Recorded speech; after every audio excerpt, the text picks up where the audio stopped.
আসসালামু আলাইকুম, সবাই কেমন আছেন? আশা করি যে যেখানে আছেন আল্লাহর রহমতে ভালো আছেন। আমিও ভালো আছি আলহামদুলিল্লাহ। সবাইকে স্বাগতম জানাচ্ছি আমার ছোট্ট একটা পরিবার মাঝাজ মম। ঘুমটা ভেঙেছে মসজিদে এসে সুন্দর শব্দ শুনে। তো পবিত্র একটা দিনের খুবই এত সুন্দরভাবে যে শুরু হবে সেটা কিন্তু একদমই ভাবতে পারিনি।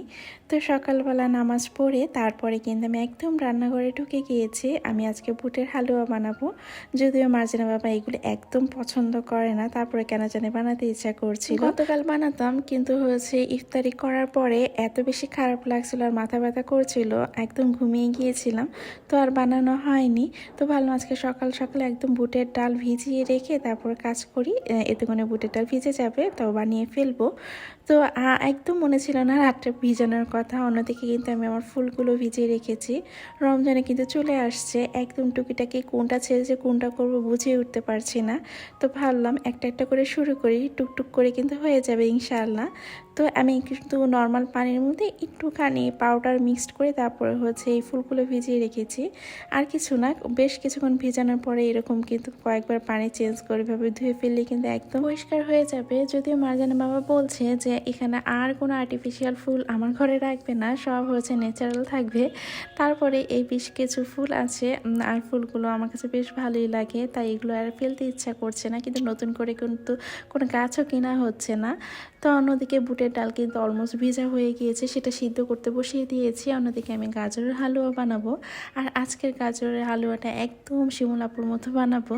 তো আপু সেদিন গাজরের হালুয়াটা দেখে আমার কিন্তু খুব বেশি ভালো লেগেছে, তারপর আমি ভেবেই রেখেছি যে আজকে একদম ওইভাবেই বানাবো। তো প্রথমে কিন্তু গাজরগুলো পরিষ্কার করে ধুয়েছি, তারপরে এই যে ছোট একটা হচ্ছে গ্রেটার দিয়ে আমি একদম চিকন করে এগুলোকে কিন্তু কেটে নিয়েছি। আর এই কাজটা কিন্তু খুব সাবধানে করা উচিত ছিল, কারণ অলরেডি আমার হাত কেটে গিয়েছে। কাজ করতে গেলে কিন্তু এই হাত কাটবে, নাহলে হাতে একটু ছ্যাঁকা লাগবে, কি যে একটা অবস্থা, কিছু না কিছু হয়েই থাকে।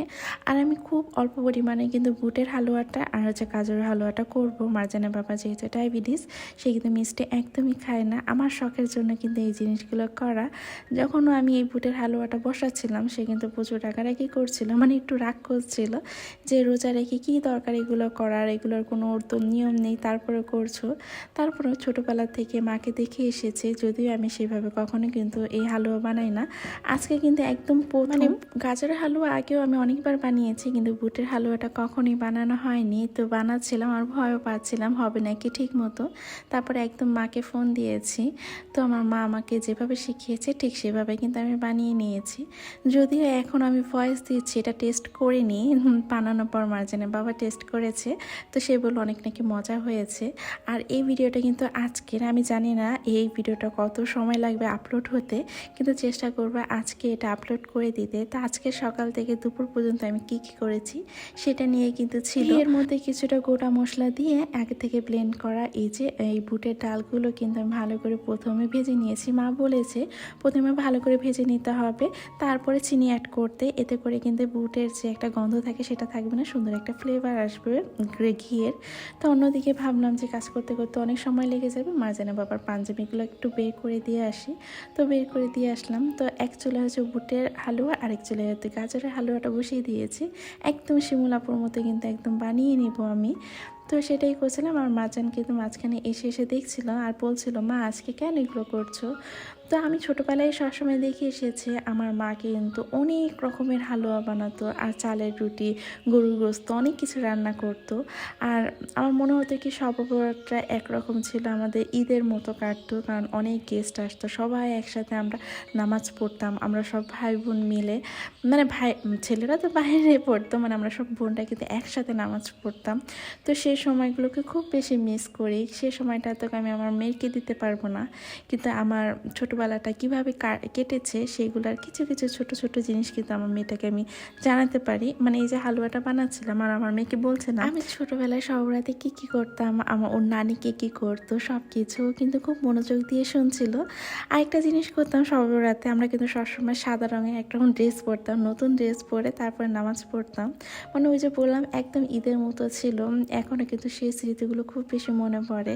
এখন শুধু স্মৃতি হয়েই আছে, সবাই সবার জীবন নিয়ে খুব বেশি ব্যস্ত, কিন্তু সেই সময়টা কিন্তু অন্যরকমই ছিল, সবাই একসাথে ছিলাম। যদিও সব রাতেই হালুয়া, তারপর হচ্ছে গরুর গোস্ত, সবাই একসাথে নামাজ, তারপর হচ্ছে নতুন ড্রেস, এরকম কোনো নিয়ম নেই যা যার ইবাদত শেষে করবে। কিন্তু তারপরও না ছোটোবেলা থেকে সবসময় তো মাকে এভাবে দেখে এসেছি, তো ওই স্মৃতিগুলো, ওই জিনিসগুলো এখনও খুব বেশি করতে ইচ্ছা করে, কিন্তু মার্জান বাবা একদমই আমাকে সাপোর্ট করেন এই জিনিসগুলো করার সময়। তারপরে মনের খুশিতে কিন্তু এই কাজগুলো করি। যদিও মার্জান বাবা বলেছিল তুমি হালুয়া বানাবে তো আগের দিন বানাতে, এক সপ্তাহ আগে বানাতে, আজকেই কেন বানাচ্ছ? তারপরও মনের খুশির জন্য আমি কিন্তু এই জন্য সকাল সকাল উঠেই কিন্তু সব কাজ ঝটপট করে ফেলার চেষ্টা করেছি, যাতে আমার সন্ধ্যার পরে আমি নিজেকে সময় দিতে পারি, আমার শরীর যাতে একদমই খারাপ না লাগে। তাই আমি কিন্তু খুব ঝটপট কাজগুলো করে নিচ্ছিলাম। খুবই মানে সকালের নাস্তাটা তো আমি আগের দিন রাত্রি বানিয়ে রেখেছিলাম, তো সকালের নাস্তার ঝামেলাটা একদম ছিল না। উঠেই কিন্তু আমি টুকটাক করে ঘরের কাজ, হালুয়া, দুপুরের রান্না টুকটাক করেই নিচ্ছিলাম। তো এই তো হয়ে গিয়েছে আমার গাজরের হালুয়া। উপরে কিন্তু একটা মালাই দিব। তো শিমুল আপু কিন্তু এখানে মালাই তৈরি করেছিল। আমি ভাবলাম না, দুধের সাথে একটুখানি কর্নফ্লাওয়ার আর হচ্ছে কাস্টার্ড পাউডার মিক্সড করে তারপরে দিয়ে হয়তো বা স্বাদটা ভিন্ন আসবে। তো এখানে একটুখানি ভিন্নতা এনেছিলাম আমি। তো এখানে কিন্তু একটুখানি কাস্টার্ড পাউডার দিয়ে আর কর্নফ্লাওয়ার দিয়ে দুধটাকে ভালো করে কিন্তু একদম ঘন করে জাল দিয়ে নিয়েছি। আর উপরে কিন্তু এরকম বাদাম ছিটিয়ে দিয়েছি। ঠান্ডা করে একদম ফ্রিজে রেখে দিব। আর আজকে শুক্রবার, আমার বিড়ালগুলোর গোসলের দিন। তো মার্জানা বাবা ওদের সবাইকে গোসল করিয়ে নিজে কিন্তু গোসল করে নামাজে চলে গিয়েছে। এই যে গোসল করলে এক একজনের চাটাচাটি কে দেখে, এক একজনের চেহারায় পুরোই চেঞ্জ হয়ে যায়। তো এক একজন এক এক জায়গায় গিয়ে নিজেকে শুকানোর অনেক চেষ্টা করছে।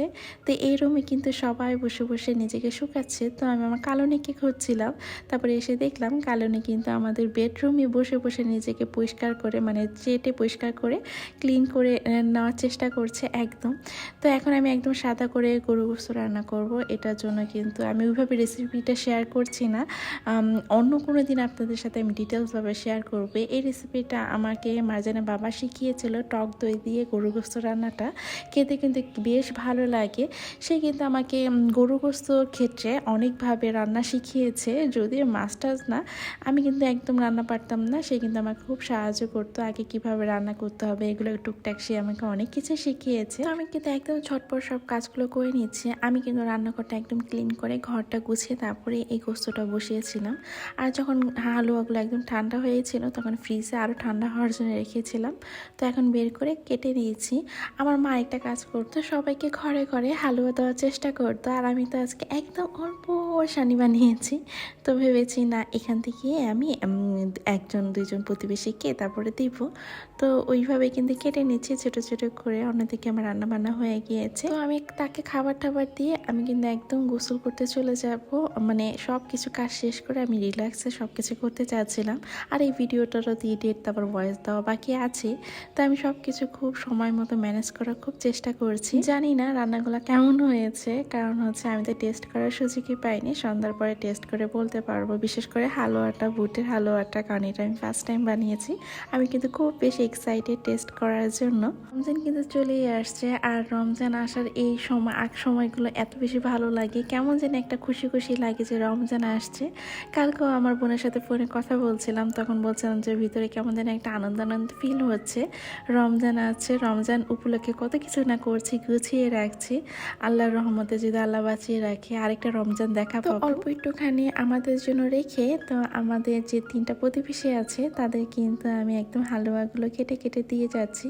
তো মাজান বাবাকে বলেছি খেয়ে জানি সে দিয়ে আসে যার যার বাসায়। আজকে এখান থেকে বিদায় নিচ্ছি। এই পবিত্র রাত্রে সবাই সবার জন্য দোয়া করবেন, আল্লাহ যেন আমাদের সবাইকে মাফ করে দেয়। আসসালামু আলাইকুম, আল্লাহ হাফেজ।